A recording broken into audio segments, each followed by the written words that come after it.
Good morning, guys. So I figured this might be a really good time to actually start vlogging a little bit because it is dead week, week 10, and today, tomorrow, and Friday, today is Wednesday, we have ATI live review where we basically have a 5-hour class every single day on Zoom, of course, to go over NCLEX review.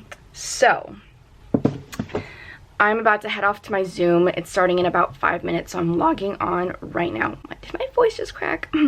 I also should mention I literally just woke up, but I'm actually kind of excited because now this is kind of like our wrap up in regards to the NCLEX and stuff like that, because we've been doing ATI review for the last quarter, I would say, and it's kind of like a weekly thing where we do like tests over each topic we've covered in nursing school, so peds, med-surg, psychiatric, mental health, like all that stuff, but it's not really my way of studying, and I kind of like this form better where you kind of like really spend a large chunk of time just focused on a specific topic, and going through all of them at once in a way sounds kind of like counterproductive, but this is what we're going to be doing for the next 5 hours. Knowledge, comprehension, various areas. And then finally, there is no select all of that question. You either get it all right or it is all.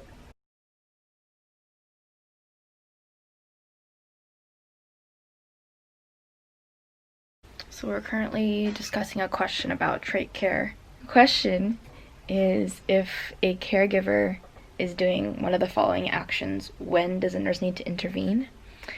And I actually am not entirely sure about my answer for this one, so I guess we'll find out. I have to pee so bad. So suctioning intermittently for 15 seconds, that's okay. It's on the higher end. 10 to 15 seconds is okay, but it is definitely on the longer end and could be concerning. But as I'm trying to roll out between these different options, think about the outcome. Place an air humidifier at the bedside, that's expected. We need them to have that humidified air because it helps. Cutting a 4x4 gauze to put around the tracheostomy. What's the outcome if I choose this answer? So if you think about a gauze and you cut a gauze and all the little strings and fibers that are associated with it there, and then I put it around the trach site, I could get those little tiny fibers in the trach. So now I've got a foreign body possible. That could be concerning, right? Okay. However, if I remove the old trach ties before I secure the new ones, I have the potential to lose the airway altogether. We don't want to lose the airway. So if I look at number 3 and number 4, foreign body or no airway, which is going to kill your patient first? No airway. Which is going to be the most detrimental outcome for your patient? Well, clearly number 4, if we lose our airway altogether, I got it right again. To die in that scenario. Oh, I'm getting tired. Oh. This question is kind of tricky. With pharmacology, I have some issues when it comes to select all that apply, because select all that apply are always hard for me. For this question, we're talking about methotrexate and associated adverse effects with a medication. I understand that methotrexate is a review this chemo med, but I guess we'll find out. I don't know. What kind of medication is this? This is an anti-neoplastic medication. We use it to treat rheumatoid arthritis. It can also be used to treat cancer. Because it's an anti-neoplastic agent, it will have a major impact on blood cells. So the 2 answers that are correct here include number 1 and number 2. Yes! WBCs and got it right. That are very, very low.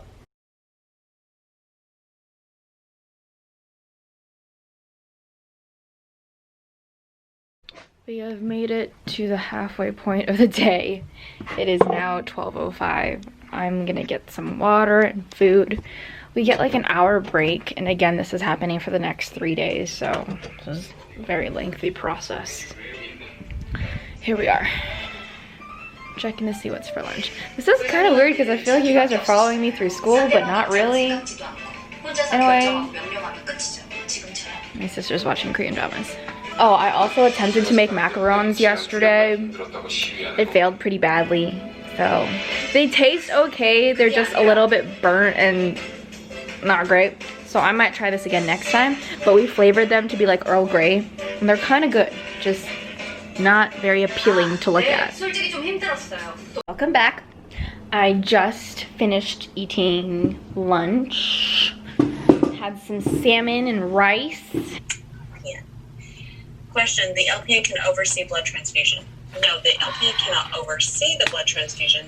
It is quite dark. It's not anymore. That is also sketchy because my side door is open. I am working in the studio tonight. I forgot to update you guys that we finished our review session at around, I would say, I don't even know what time I finished, like 4 o'clock exactly. After that, I ate some dinner, took a nap, etc., etc. But now it's around 9:30, and I typically, especially over summer, like to work in my studio kind of at night because it's a lot cooler in here and I can breathe easier. My dad actually helped install some exhaust fans, as you can see up there, and they've been on for a while, so it's actually not as hot in here as it was earlier because it was super like sweltering, disgusting hot. And I am just going to be working on a couple of pieces that I had actually finished throwing a few days ago, actually. So there's this bowl that I had finished and a couple of cups, but I don't want to make this specific vlog too long, but last week, today is June 3rd, was the death of George Floyd, and as I'm sure all of you know, pretty much all of the world is in a huge uproar over this because we need to start speaking out on the fact that there is an injustice that has been happening for ages. And I had actually spoken out about it when the incident had happened a few days after that. I took it from like a nurse perspective. I'm having like a really hard time talking about it because it really does hurt me every single time I think of this situation. I'm gonna put you guys down because it's just a little bit difficult to hold you guys. But pretty much what had happened is that an officer placed his knee on George Floyd's neck. I only watched snippets of the video. I couldn't even last watching the entire video because it really is a little bit traumatizing to see. But he placed his knee on his neck, and after about 8 minutes and 40-some seconds, George Floyd ended up passing. And he had been telling the police officer, "Please, I can't breathe." And those words like have been ringing in my head for the past week, and ooh, I'm gonna cry.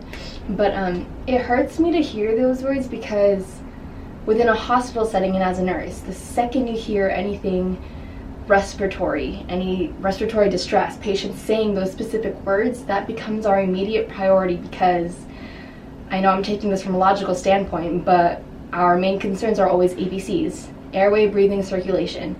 And to have to watch someone take someone's last breath so easily for 8 whole minutes while he is desperately crying out that he can't breathe, that completely blows my mind, especially when that is usually something we need to address immediately. No one did anything. 4 cops literally stood by and watched a man die. It's murder. The world is outraged by this for very good reasons. So aside from that, I've tried to do my due diligence to fight this fight as best as I can, but I feel like there is more that I can do, especially with my work here, that I would be able to hopefully raise some funds to, you know, make all the proceeds that I make from all the pieces that I make for this specific set go towards organizations that support Black Lives Matter. And I've just been sitting on that for the past few days because I really want to not just accept that what I've done is enough, because it's not. So I really want to push for doing more and to continue this. And I have been really concerned specifically because with my work compared to other people, my stuff tends to take a lot of time, and it's time consuming, and I have to go through several processes and glaze before I can even come up with a final piece to sell. And because this has happened so recently, I don't really have like a whole store of items that I can just sell. Like, there's just not very much that I have left, and I had to really start from scratch. But even through that mentality, I fought through it because in my head I was just thinking like, oh, but is everyone really gonna care within the next few weeks and few months? And I told myself, like, who cares if the hype dies down and I still want to support, because I want to keep this conversation going and I want to keep the awareness to the same peak and level that it's at right now, because I am truly amazed at how we are able as a country to really fight for something, that it's possible to change something. And I don't want this conversation to just die down after these few weeks of crazy protests happening out there and donating and petitions and all that stuff. Like, I don't want the momentum to stop. So I told myself, like, who cares if it's going to take me a long time to complete these pieces, because it doesn't matter if it's a month away that I'll be able to sell these things and to actually be able to put those proceeds towards organizations. I'm still gonna do it. I was in the middle of my grand speech and my camera died, so just in continuation. I'm already in bed getting ready to go to sleep and I'm done with the studio. But in conclusion, I've been working on the idea of creating some prototypes and pieces that I'd be able to sell, and whatever profits I get from that would just be proceeds to go to organizations that would support Black Lives Matter.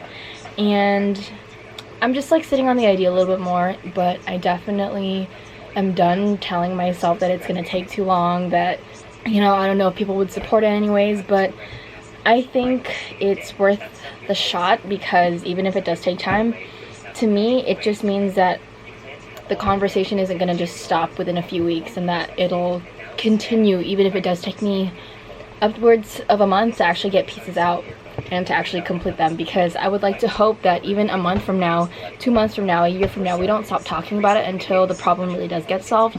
So yeah, that is pretty much my spiel on that. I'm gonna be making some pieces and hopefully be able to put them out there for people to purchase, and then I could, you know, donate all that money to whatever organizations that would support this whole cause. I need to go to sleep. It's already 12:30 something and I have to be up again at 8 because we have another 7-hour session of an NCLEX review again from 9 to 4. So I will see you guys tomorrow morning. Good night.